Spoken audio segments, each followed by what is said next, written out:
श्रीयतिराजाय विवेकानन्दसूरये सच्चित्सुखस्वरूपाय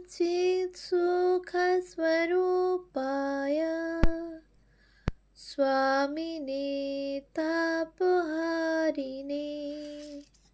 পূজনীয়া ভগিনী নিবেদিতার রচনা স্বামীজিকে যেরূপ দেখিয়াছি গ্রন্থ থেকে পাঠ। পৃষ্ঠা সংখ্যা 221। মৃত্যু সম্বন্ধে স্বামীজির শিক্ষা। আমেরিকায় তাহার প্রথম পর্বের কাজ প্রায় শেষ হইবার পর 1896 খ্রিস্টাব্দে ইংল্যান্ড আগমনের অব্যবহিত পূর্বে তিনি তাহার ধর্মপ্রচার কার্য সুসংবদ্ধ করিবার প্রয়োজনীয়তা অনুভব করেন বলিয়া বোধ হয়। মনে হয় প্রথমে তাহার জ্ঞান ও চিন্তা সম্পদ অকাতরে দান করিবার পর তিনি উহাদের বিশালতা উপলব্ধি করেন, স্পষ্টভাবে উহাদের বিশেষত্ব দেখিতে পান এবং বুঝিতে পারেন যে এখন কয়েকটি প্রধান ভাবাদর্শকে কেন্দ্র করিয়া উহাদের একত্র গ্রথিত ও সংহত করা চলিতে পারে।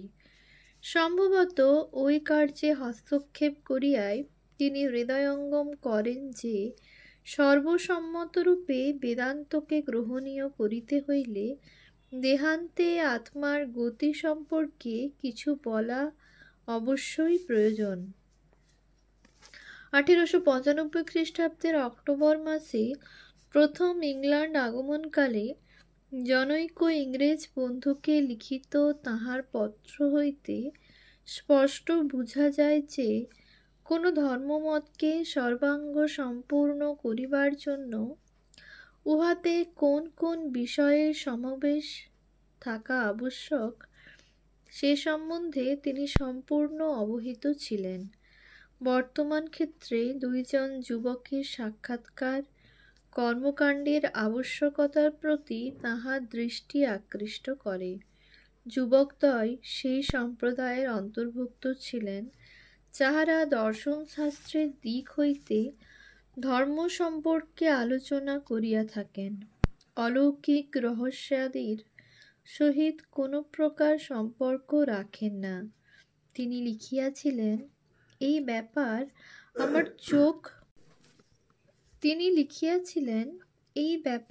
আমার চোখ খুলিয়া দিয়াছে। সাধারণ লোকের জন্য কোনো প্রকার অনুষ্ঠান অত্যন্ত আবশ্যক।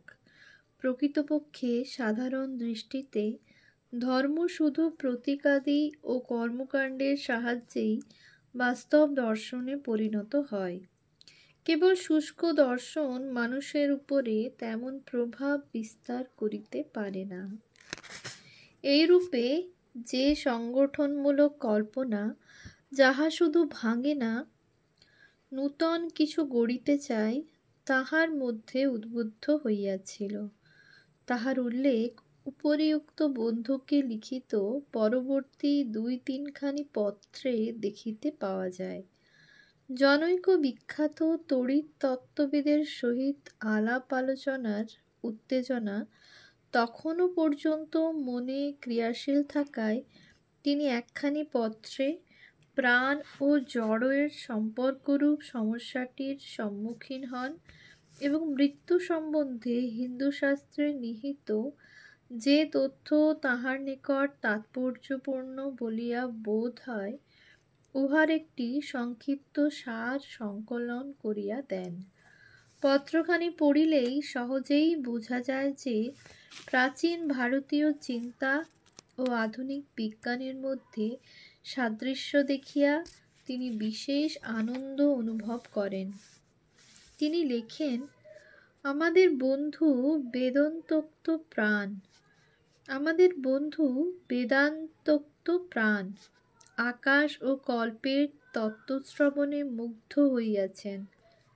তাহার মতে এইসব তত্ত্বই কেবল আধুনিক বিজ্ঞানের গ্রাহ্য। এই প্রাণ ও আকাশ উভয়েই সমষ্টি মহৎ বা সমষ্টি মন বা ব্রহ্মা অথবা ঈশ্বর হইতে উৎপন্ন। তিনি মনে করেন গণিত শাস্ত্রের দ্বারা প্রমাণ করা যায় যে প্রাণ ও জড় উভয়কেই অব্যক্ত শক্তিতে পরিণত অর্থাৎ রূপান্তরিত করা যাইতে পারে। আগামী সপ্তাহে তাহার নিকট গিয়া ওই নূতন গণিতের প্রমাণ দেখিয়া আসিব, এইরূপ স্থির আছে। তাহা হইলে বৈদান্তিক সৃষ্টিতত্ত্ব অতীব দৃঢ় ভিত্তির উপর স্থাপিত হইবে। বর্তমানে আমি বেদান্তের সৃষ্টিতত্ত্ব ও জীবাত্মার গতি সম্পর্কে বিশেষভাবে আলোচনা করিতেছি।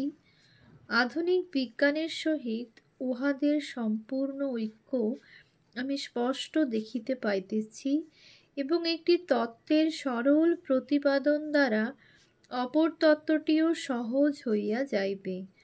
পরে প্রশ্নোত্তর আকারে একখানি গ্রন্থ লিখিবার ইচ্ছা আছে। ওই গ্রন্থের প্রথম অধ্যায় হইবে সৃষ্টিতত্ত্ব বিষয়ক এবং উহাতে বৈদান্তিক তত্ত্বসমূহ ও আধুনিক বিজ্ঞানের মধ্যে সামঞ্জস্য প্রদর্শন করা হইবে।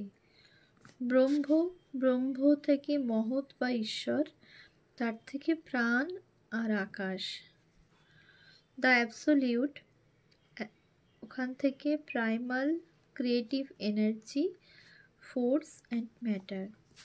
জীবাত্মার গতি কেবল অদ্বৈত দৃষ্টিকোণ হইতে ব্যাখ্যা করা হইবে, অর্থাৎ দ্বৈতবাদীর মতে মৃত্যুর পর জীবাত্মা যথাক্রমে সূর্যলোক, চন্দ্রলোক ও বিদ্যুৎ লোকে উত্তরণ করেন।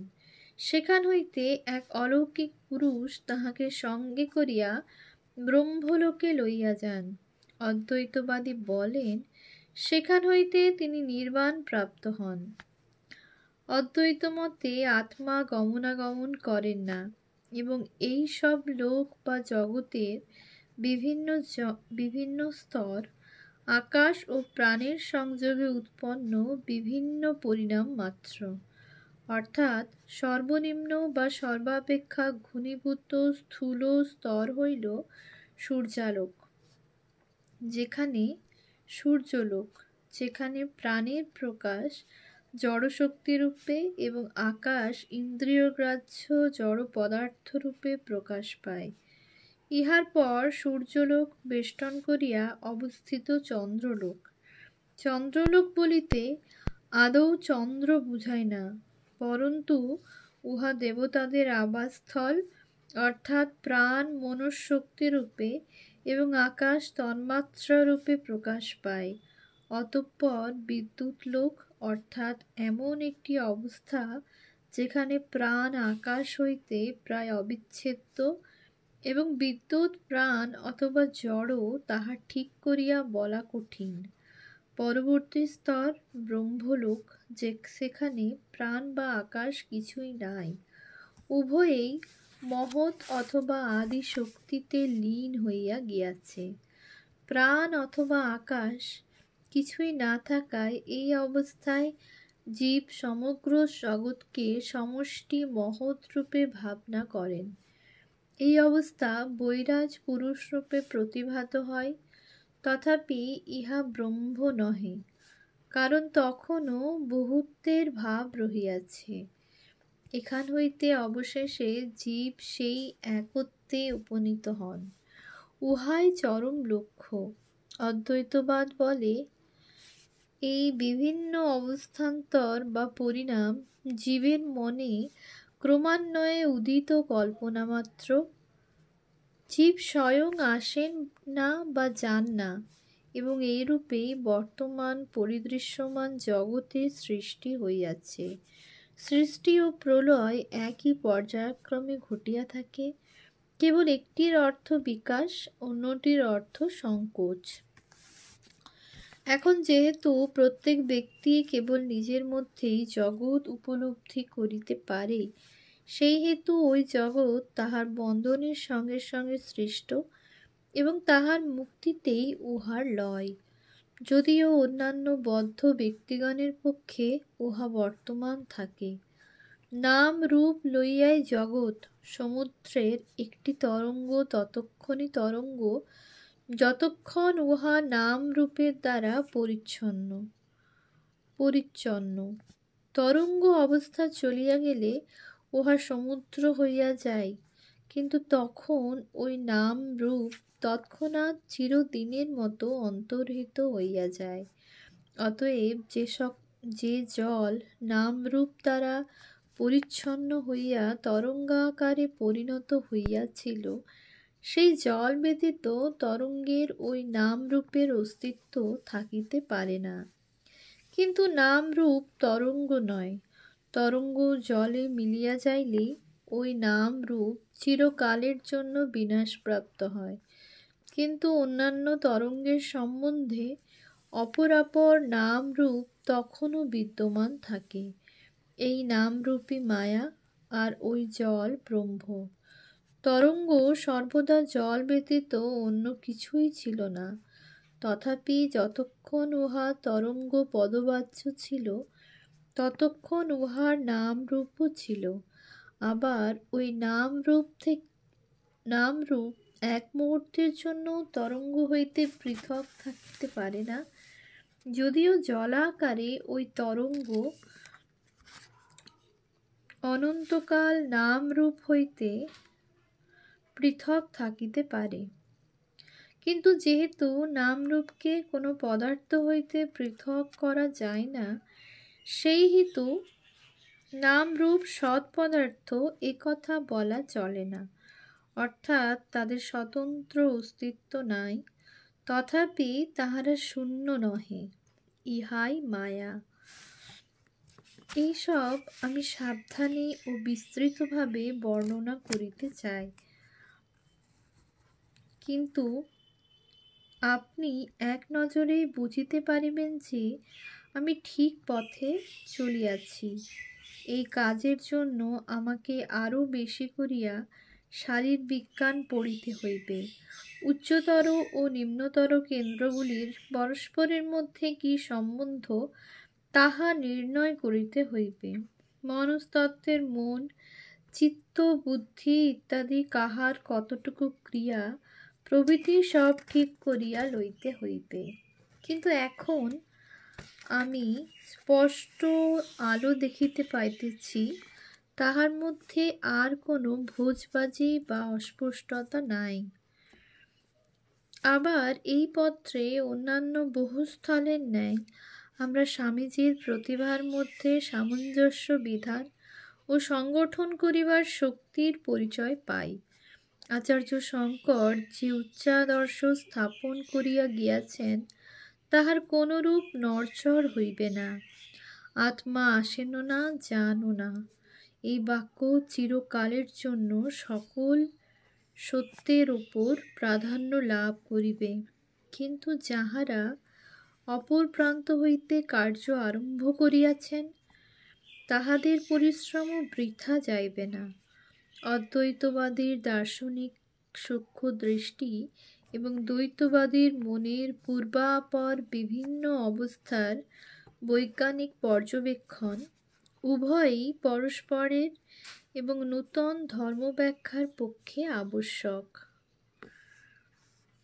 স্বামীজীর প্রশ্নোত্তর আকারে একখানি পুস্তক লিখিবার সংকল্প কার্যে পরিণত হইতে পারে নাই, কিন্তু 1896 খ্রিস্টাব্দে তিনি লন্ডনে যে সকল বক্তৃতা প্রদান করেন, তাহা পাঠে সহজেই বুঝা যায় যে এ স্থলে তিনি যেসব ভাবের ইঙ্গিত দিয়াছেন, ওই সম্বন্ধে তখনও চিন্তা করিতেছেন। ব্রহ্ম ও মায়া, বহির্জগৎ এবং তাহার আমেরিকায় প্রদত্ত মানবের প্রকৃত স্বরূপ ও আভাসিক সত্তা এবং দৃষ্টিতত্ত্ব বক্তৃতাগুলি বিশেষভাবে দ্রষ্টব্য। ওম শান্তি শান্তি শান্তি। হরি ওম তৎসৎ।